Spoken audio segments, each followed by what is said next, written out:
G'day there, Tate. Time for a little bit of maths. Let's do some subtraction. So let's start off with a problem, and we'll make it 643, and we'll take away 26 from that. So let's start off. We've got a number 3 that's actually smaller than 6, so that's a bit of a pain in the neck. If we had a question that was a bit like this, let's go 646 minus 22, this would be a lot easier, wouldn't it? All we'd have to do is take 2 away from 6. So here from 6 we'd go 1, 2, so that would be 4. So 6 take 2 is 4. Then we'd move across here to this side and we'd have 4 take 2. So we'd go here, 4 take 2 gives us 2. So 4 take 2 is 2. Now the way I set this up, I didn't actually leave enough room here for a 0, but there actually is a 0 tucked in here. So what I can do, I might just erase that out. Oops, made a bit of a horrible mess there, didn't I? But anyway, it'll still work out. So I'll put the take sign over here, and that is a 0. So 6 take 0, 6 take nothing, leaves us with 6. So 624. That's pretty easy, but this is the problem we've got. We've got a 3 and a 6. Now we can't, because 3's here, and we've got to take 6 away, that would send us a long way down here, which is not all that much fun. So what we actually have to do is have a look above, and we're going to take something from this column here. We're going to change this from a 4 to 3, and we're going to take 1 from this 4 and pop it over here.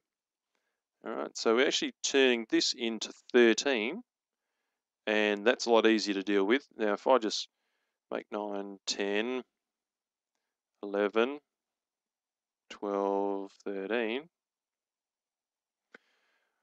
here if I go 13 take 6, so I'm just dealing basically with this part of the question here. 13 take 6 is 1, 2, 3, 4, 5, 6. So 13 take 6 is 7. And here I've got 3 left. So I'm just dealing with this part. 3 take 2. That's easy. 1. And then here I've got the same little headache where I've got to move that minus sign over there. This time I'll just put my 0 in there. So this part of the question, it's 6 take 0 leaves us with 6. So 617. So the interesting thing about this, the way I've set this up, is that this column that I've got here, all right, this is units. You'll hear that. We'll call that units, all right? You'll probably hear that at school at some stage. So that's this column here.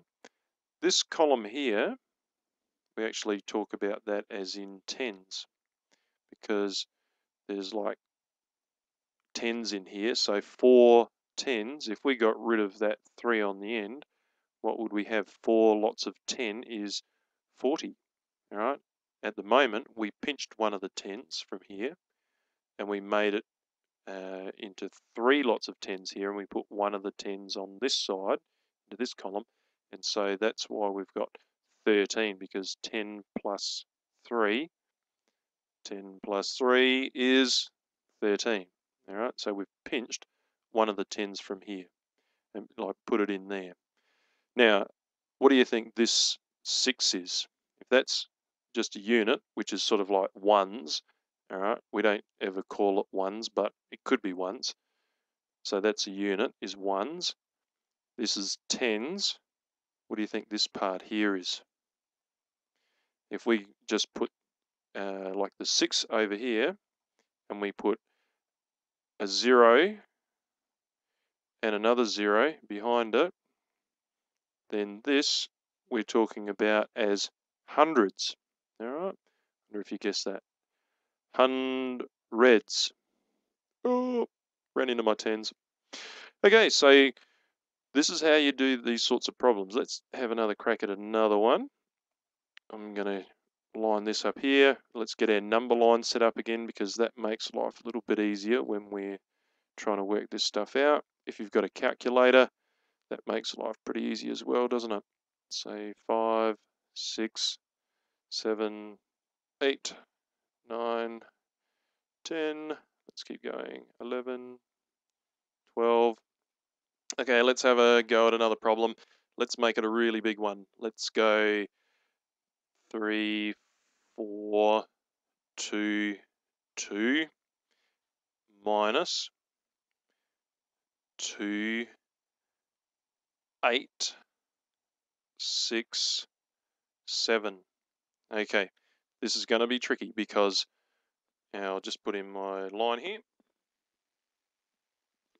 So what we're going to do is we're going to have to take 7 away from 2. Now that's not easy, so we're going to have to come into this column. All right, well, let's just do this just for the fun of it. All right, if we think about it, broken up like this, we're going to step across into this column and we're going to pinch one of these 10s and we'll turn that into 1 there. And so one of those 10s is going to come into this column. And so now we've got 12 take 7. All right, so let's start at the 12. I'm going to go take 1, 2, 3, 4, 5, 6, 7. Ooh, we're stopping at the 5. So put a 5 in there.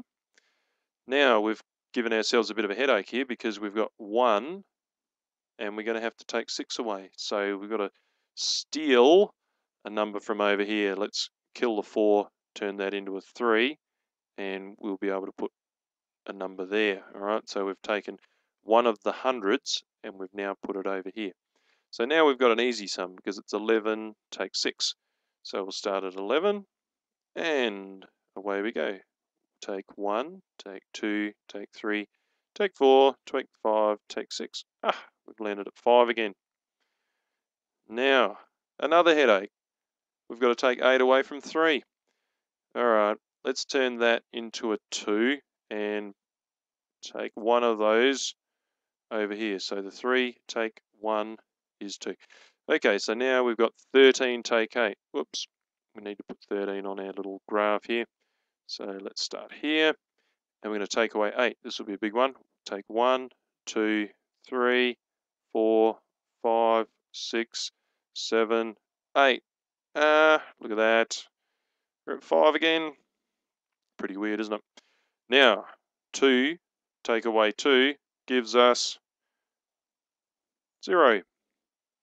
Now we don't put the 0 in, okay? If you saw a number that started like that, 0, 5, 5, 5, that'd be a bit weird. So we just leave it as, I'll just get rid of that. So we've just got the answer 555. So there you go. That's how you do some taking questions.